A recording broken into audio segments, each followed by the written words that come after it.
Hello, welcome back to my channel. This is Sue with Homesteading with Sue, and today I am going to show you how I go about canning beets.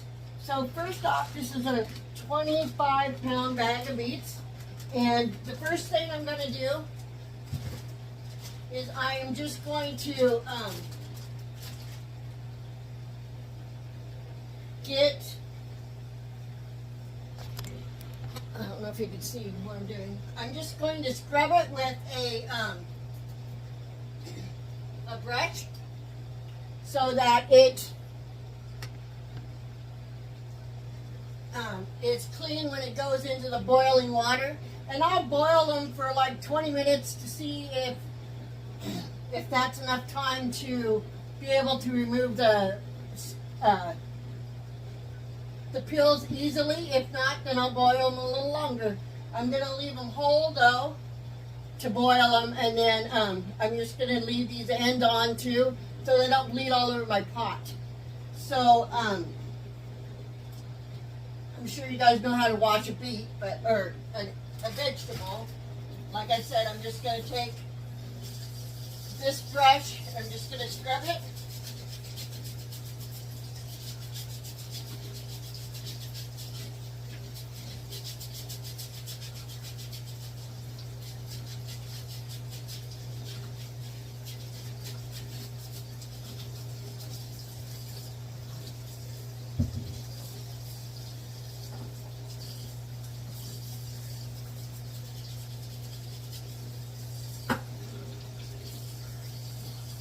And then when I've got several done, I'll go ahead and put them in the water, the boiling water, and let that get started. And then I will show you my next step when I'm done. So I ran into some really big beets.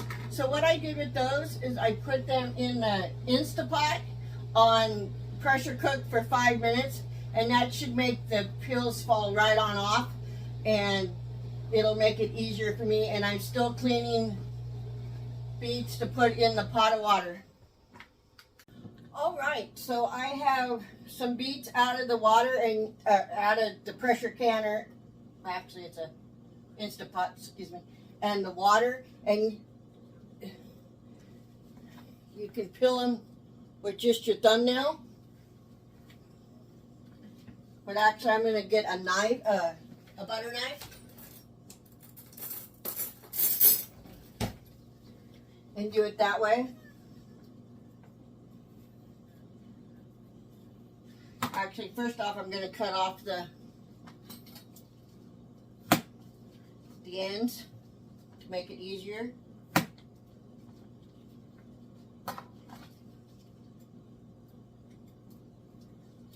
then I'm just going to slide the butter knife down them.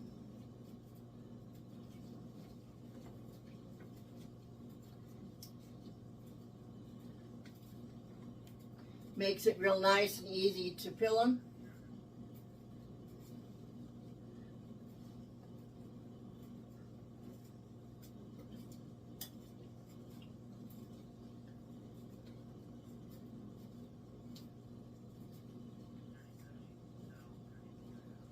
And I absolutely love to use this tray when I'm doing beets and pears and that stuff, because it keeps the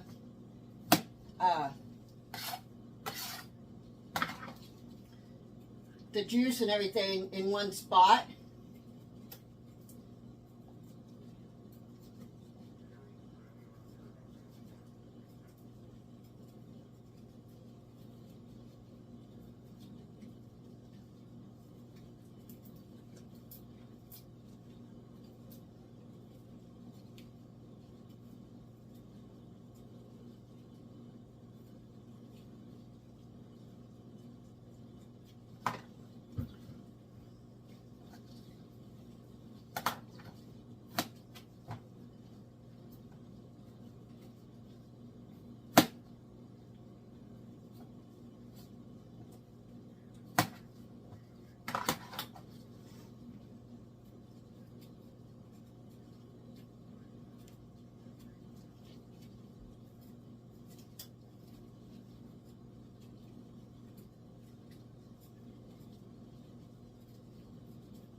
So I've peeled 3 real fast, so now I'm just gonna come back to you when I'm on the next step. Alright, so I'm done peeling all those beets, and I've chopped some beets to make them fit on my vegetable peeler. And I'm just going to use the chopper piece and just chop them. I already have my jars in the sink getting hot. I have my pressure canner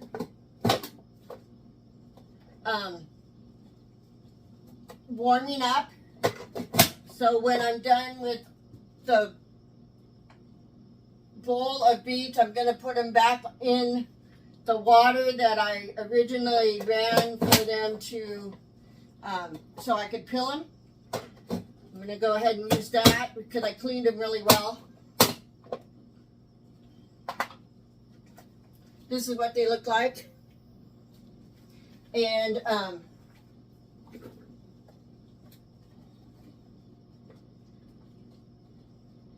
I already have my pressure canner getting warm. I think I said that.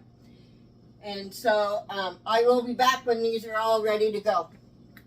Alright, so you can see that these are warmed up by the steam coming off of them. And I'm going to put a half a teaspoon of salt in each container. And I have 7 jars out here right now. And then I'm going to use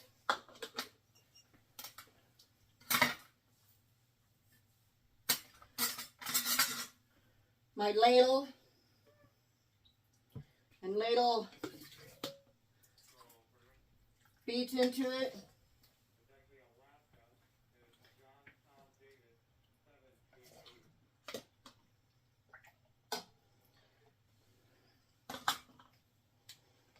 It wants an inch headspace. So that's just about perfect. We're going to go ahead and make sure that there's no bubbles in the middle.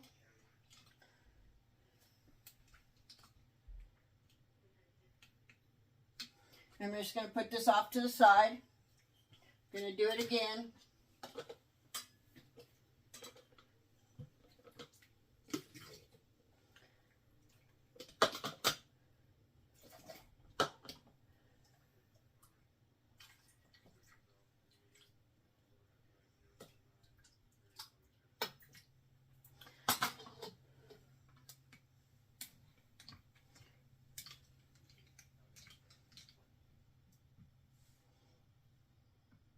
Inch headspace.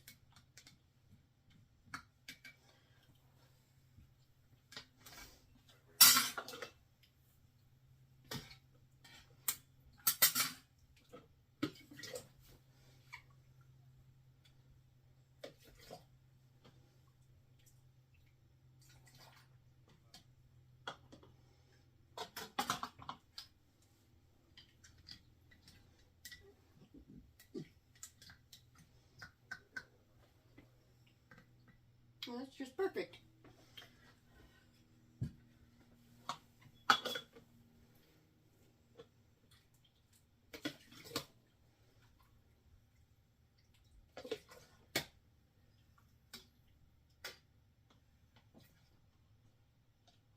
That's way too many, so I'm going to go ahead and just take some out.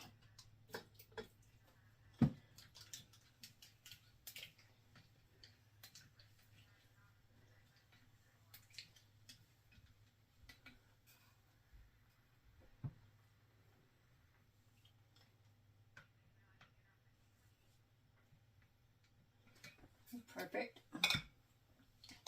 So I'm not going to make you watch all of this. So I will come back when it's my next step. Alright, so the next step for this is this is white vinegar. I'm going to go ahead and just wipe the tops.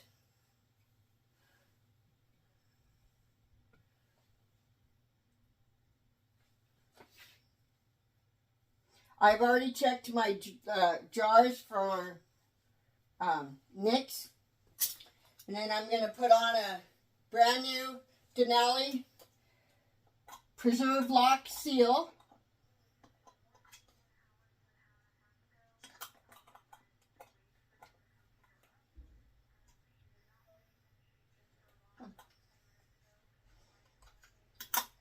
On the one that got done.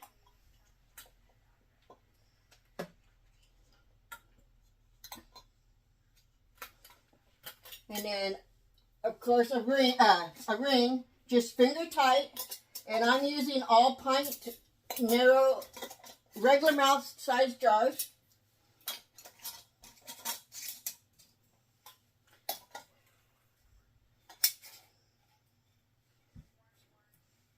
If you put the rings on too tight, you will buckle the lid and it will cause it not to seal properly. Okay, so I got all of those done. Now I'm going to stick them in the bottom of the canner and get started on the next set. One thing I didn't say is when I put the water in the pressure canner, I put one of these round racks on the bottom of the pressure canner, and now I'm stacking my second row. So I'm putting another one in between so the jars don't touch each other. All right, so this little gauge right here, well, hole, we want to make sure that you can blow air through it. And I did that, I just didn't videotape it. Once it starts to steam for a total of 10 minutes straight, then we will go ahead and put the, I call it my hula girl, on. And then once my hula girl starts to hula, then we'll start at a constant rate. We'll start the timer for 30 minutes. See that constant steam? That's what we're looking for, and we're going to give it 10 minutes to do that. Okay, when I talk about my hula dancer, this is what I'm talking about. And it looks like to me it's at a perfect speed. So I'm going to go ahead and start my 30-minute timer. All right, so it's been 30 minutes, and once that goes down, we'll set the timer for 5 minutes, and then we will see if, when we go to take off the hula, if it makes any noise, then we'll wait until it doesn't make any noise, and then we will open up the canner and then I personally set a timer for 10 minutes, and then we will remove the jars. Okay, so today we're going to check to see if these Beets all sealed.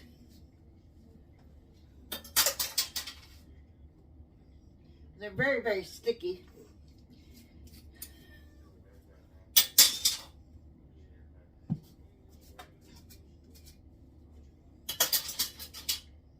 So I have a warm washcloth that I will wipe them off with, and I'll also write what's in them and put the date on them.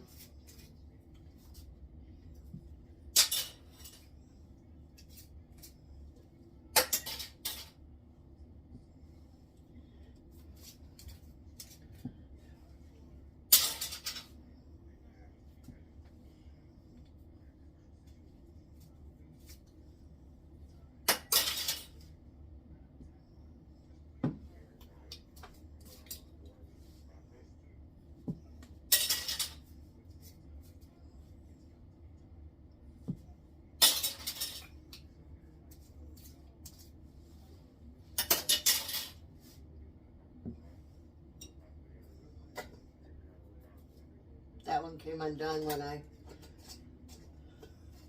twisted off the ring.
So out of 1, 2, 3, 4, 5, 6, 7, 8, 9, 10,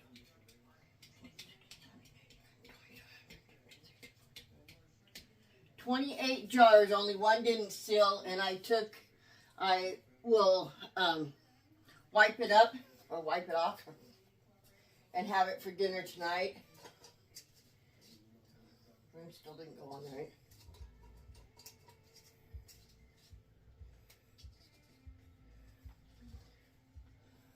So actually, I think the ring is warped, is what the problem was. So what I'm going to do is I'm just going to put a different ring on it. Oh yeah, much better. Wipe it off.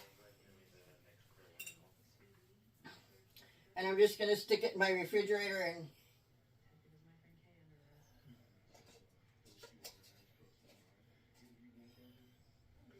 eat it tonight for dinner or within the next couple days.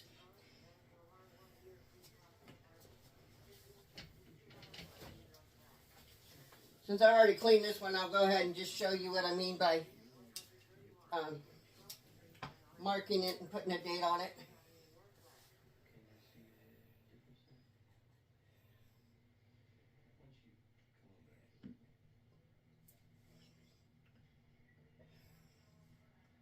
Yesterday was the 24th. And that's how I mark all of my beets, well, all my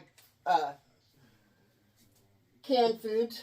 So if you enjoyed this video, please like, share, and subscribe, and give me a thumbs up. Thank you. I hope you enjoyed. Bye.